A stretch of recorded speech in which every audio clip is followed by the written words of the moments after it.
Okay, sorry about that, my video cut out. All right, so what was I? 1/2 minus 1 over radical 2. We have 1/2, it's just 0.5. Now, 1 over radical 2, the square root of 2 is a number that is definitely bigger than 1, but less than 2.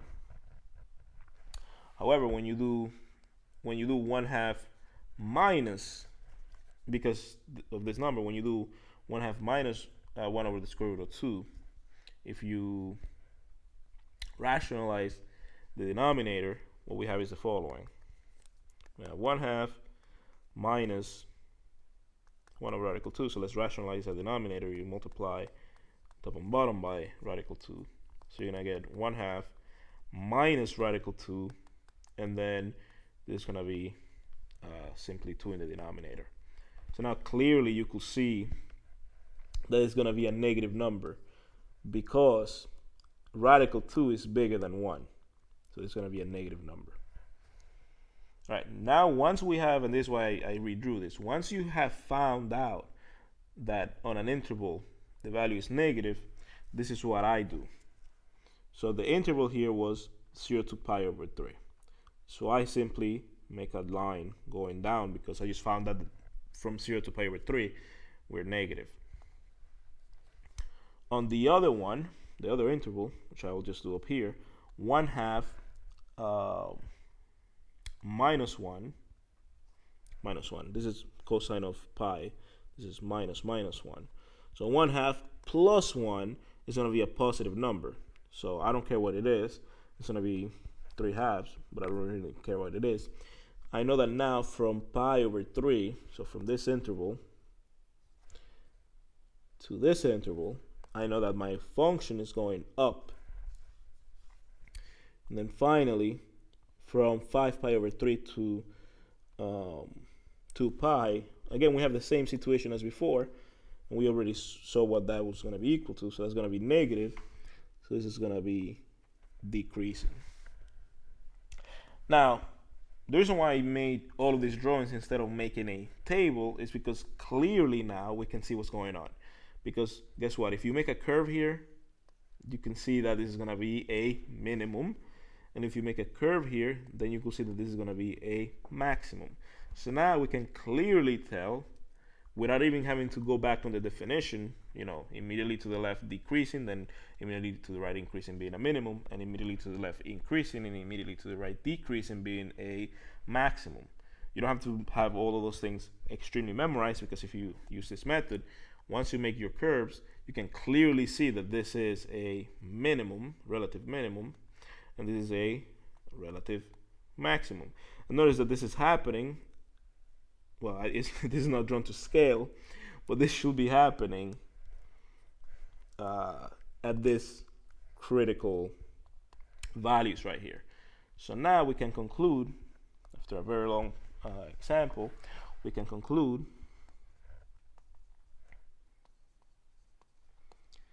that the relative min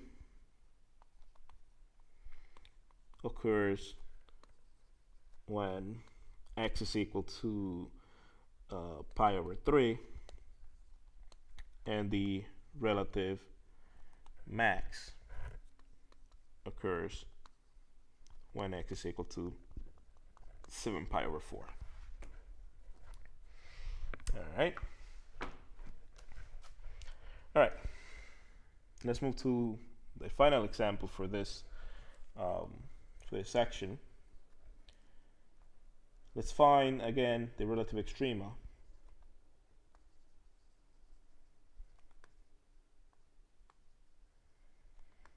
of the function f of x is equal to x squared minus 4 to the power 2/3. Once again, notice that this is a composition of two functions. So this is the composition of a function f being x to the 2/3 and a function g being x squared minus 4. This is a continuous function in its domain. This is simply the cubic root of x squared. So that's continuous everywhere on its domain. Yeah, it's actually not even negative at any point, but that wouldn't matter because it's a cubic. And you could be 0, that's fine. So it's perfectly fine for any real number.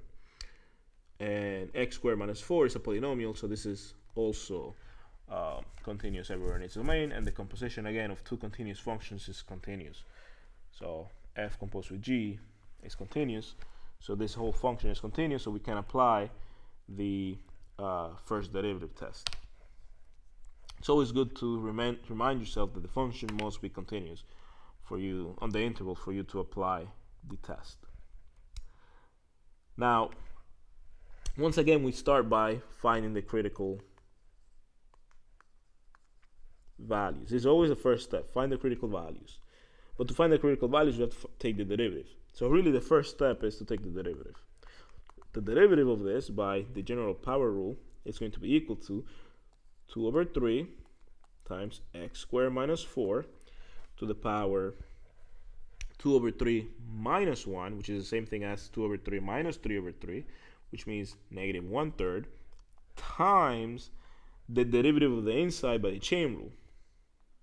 So keep in mind, we have the chain rule lurking in here, so that's going to be the derivative of x squared minus 4 is simply 2x. The derivative of x squared is 2x, and the derivative of negative 4 is just 0. Okay, so always keep that in mind, that the chain rule is always lurking, ready to attack. I can simplify this a little bit more. 2 times 2 is 4, so this is just 4x divided by, and I'm going to take this negative exponent to the bottom. So that's going to be 3 times the cubic root of x squared minus 4. I could have also left it as in terms of a fractional exponent. All right, so when does the function equal 0?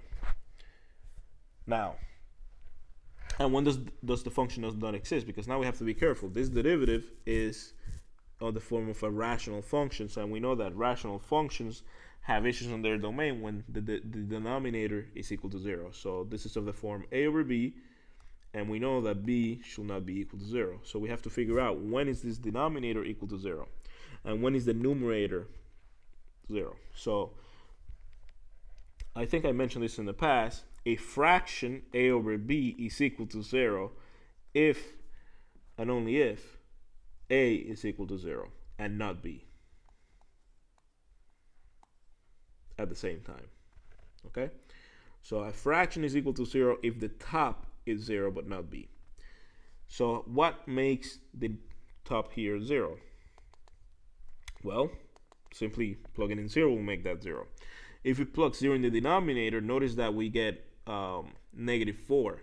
So that's not gonna give us undefined because this is a cubic. So you can actually find cube root of negative numbers. It's not the same for roots of even numbers. When you have a root of an even number and you have a negative inside, you do get an imaginary number. And in this class, we're not dealing with imaginary numbers, but because it's a cubic, this is okay. In any case, we have found one critical value. But now we have to worry about when is the denominator undefined. That denominator is undefined whenever it is equal to 0. So we have to solve for 3 times, and I'm going to put it back into this form because it will be easier. We have to find when is this equal to 0. Okay, so this is one critical value up here. And when is this equal to 0? Well, let's divide both sides by 3. We get x squared minus 4 to the power 1/3 equal to 0. Well, to get rid of this 1/3, we raise everything to the power 3. So this will get rid of this, so I'll be left with x squared minus 4 on the left side, and 0 cubed is just 0. Then you add 4 on both sides, so you get x squared is equal to 4. And you take the plus and minus square root. So we get x is equal to plus or minus radical 4, which equals plus or minus 2.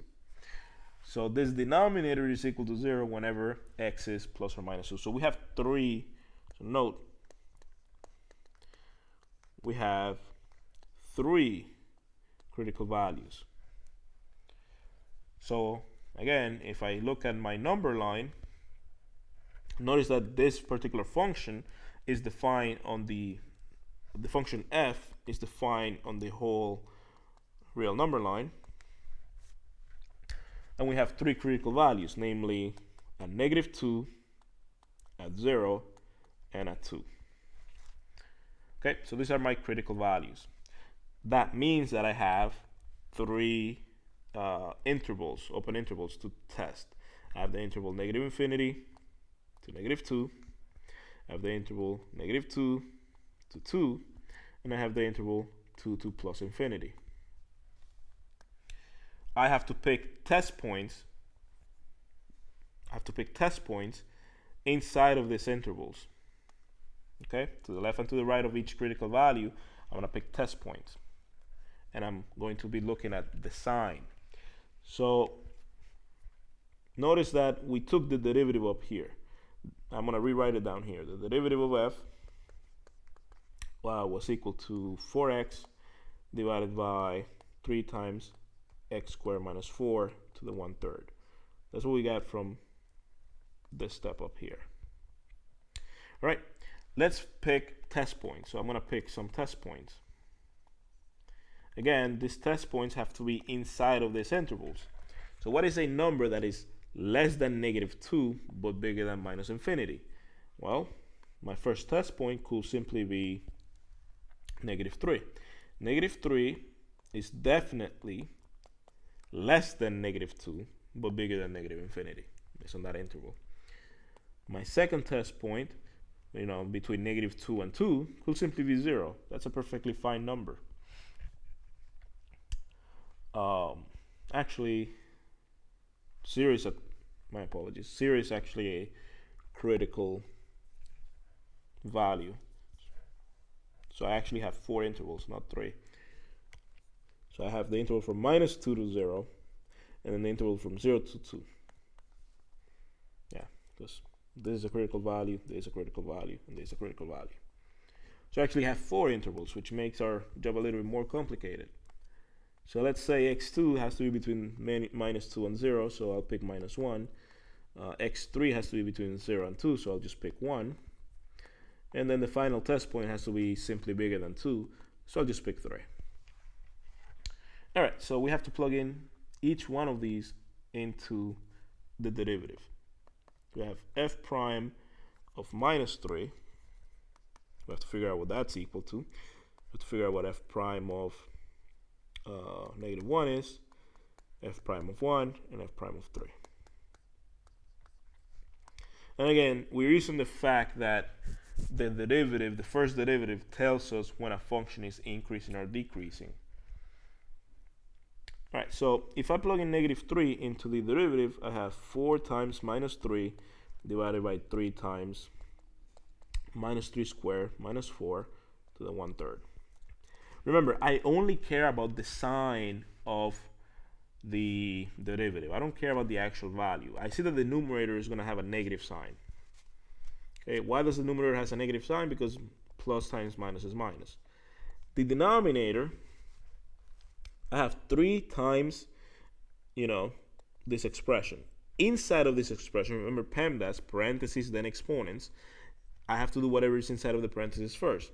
-3 squared is 9.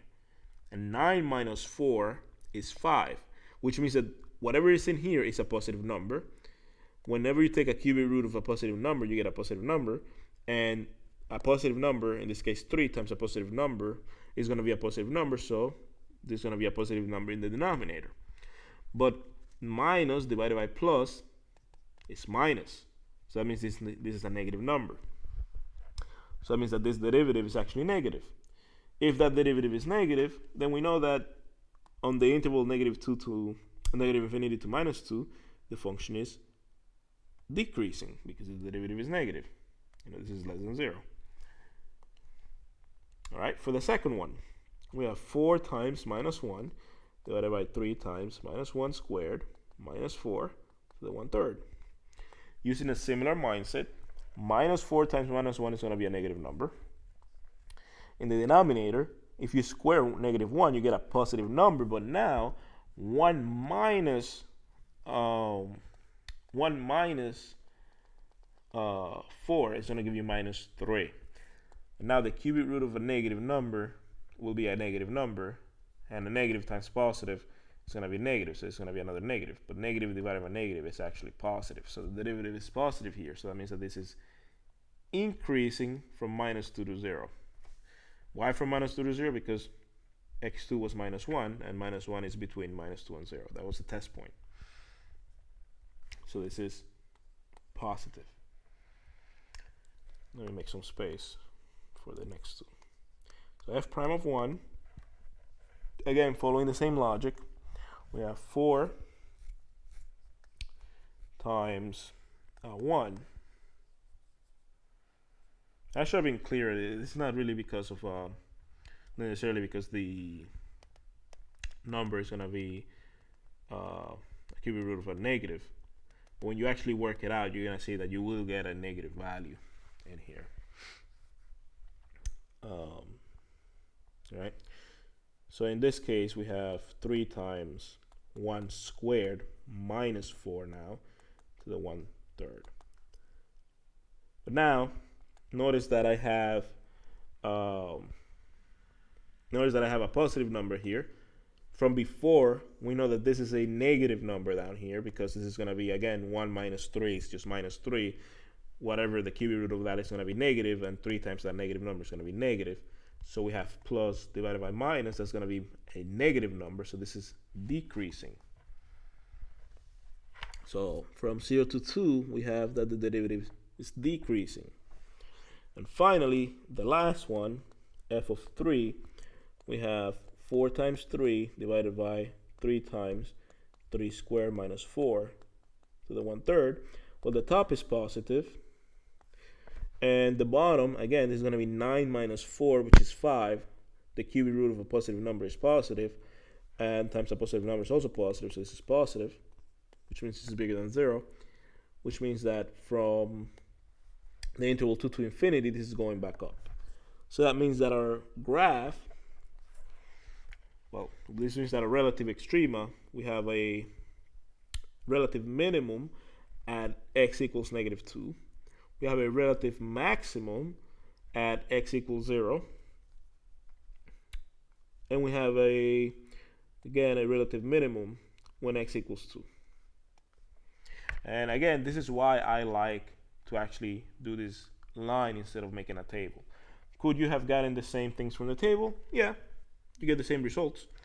It's just that at the end, you're going to really have to say, okay, we have decreasing to increasing. You have to remember that if you're decreasing to increasing from left to right, then that is a relative minimum. And then if you're increasing